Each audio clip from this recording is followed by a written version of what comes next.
Welcome back to the Seven Deadly Sins anime review, episode number 63. Yep, here we're discussing episodes 9 through 11 of the Seven Deadly Sins, the Four Nights of the Apocalypse. And these three episodes, I decided to do all three, well, instead of reading more graphic novels, like what I can do, I have Comic Con next. Don't worry about that. But I decided to do this because, well, why not? And next episode we'll cover all three episodes as well because it's only three episodes. It's better than, doing the first episode then just do a review for that. Yeah, so I decided to do that instead. But I'll do also for the next arc as well. But after that next arc, it's back to doing two episodes. So basically, in this arc, Percival's group arrives in the town of Cant, which basically is kind of like a giant. It's like built in a mountain where it's like swirled around, and like on the top is like the gladiator arena, and presumably that's where the Lord lives. I say presumably because it never showed any person. Like, the thing is, the only resident of this town is the bartender. And apparently everything... Now, of course, also, Anne is given basically the money purse. Anne proceeds to buy everybody brand new clothes because everybody's clothes are falling apart. And, of course, giving Sin a cape. And leaving him with a few silver coins. And can't exactly stay there at night. But luckily enough, basically, she takes Percival because she's strong. And proceeds to win a competition where he wins a whole bunch of money. Yeah, and it turns out the whole town is actually controlled by bandits. Except the bartender is the only one not in on it because basically he's neutral. I did a little research about this bartender. He actually is from the Seven Deadly Sins series. Now, before all the bandits are revealed, then we have Donnie and Nachigans when they go to the local bar, do some drinking, where they run into his uncle, Hauser, the great knight of the great holy knight, basically the leader of the holy knights of Leonis. Why in the world is he here? They never say why he's here.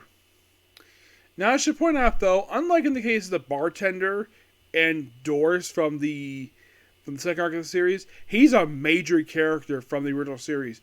He's one of the trio of holy knights who basically allied with the Seven Deadly Sins. Well, after season 1, of course. And he was named the leader of Holy Knights at the end of the Holy War because, well, I think in the case of Gilthunder, I don't think he had a desire to do it. This was because his father was the previous head, and he probably didn't want to repeat what happened before having the either the two brothers, two cousins, like taking charge because they might fight over it. So give it to Hauser.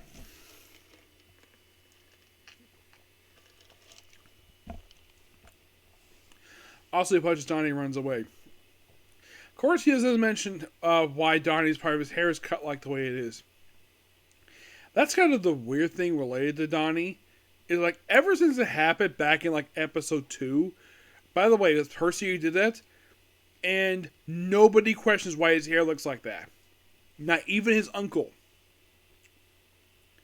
Yes. So we show he's actually a foreign knight. Well, a holy knight anyways. And we also meet an old friend of his. Eldon. Which I did a little research on him. He actually is based on a minor character from King Arthur lore of the same name. He is also a former apprentice of Hauser's. Except he became leader of a group of bandits. Except that his gang hates him. And also, he controls a dragon, via apparently holding his her egg hostage. Yep. Then eventually, of course, the egg is broken. Because discovered the egg that's there is actually an illusion. Because the actual egg hatched. And when they found it, the bartender says, "Oh, it's really sick." So Nazi can proceed to heal it. This happens after Hauser. Pretty much a whole gang except for Donnie is thrown in this jail cell. And also, Donnie is called a thief for stealing this thing. This subject is actually a fragment of the coffin torch. Yeah, I forgot to mention in the previous video, Donnie took this for one of the Chaos Knights. Of course, so he's shocked the fact he actually fought one of the Chaos Knights of Camelot. So, a lot of this arc, he's drunk until he tells Nausicaans, "Hey kid, get this arc out of my system," and he does. And he, of course, Nausicaans goes back to healing the dragon because basically it's going to take a while, but then he finally to stop the dragon. So he proceeds to use his full, almost basically most of his power to knock out the dragon, not kill it, just knock it out. Everyone else have a tough time fighting this dragon. And of course, the common attack of "Run away! Run away!" Which, of course, basically, like, that was Donnie's thing, and apparently he did this when he was holy training. He apparently had this thing where he didn't want to risk his life for because he didn't know who he wanted to protect. Now he does want to risk his life, because at first he didn't want to risk like he was a coward. Now he's no longer a coward. Though he still does the thing of running away when he shouldn't have. Yep. And of course, the town was sadly damaged. And of course, he basically House decides to stay, fix town, have Eldon apologize to residents, so you don't see any residents in town. Now, House himself does return after this. Not Eldon. Eldon does not return. He only appears as one arc, and that's it. There is a really cool original scene with Sin transforms a human. It's obviously Lancelot, because basically I know the clothes that he wears. And sends, because he's working for the king of Leonis, who is Meliodas,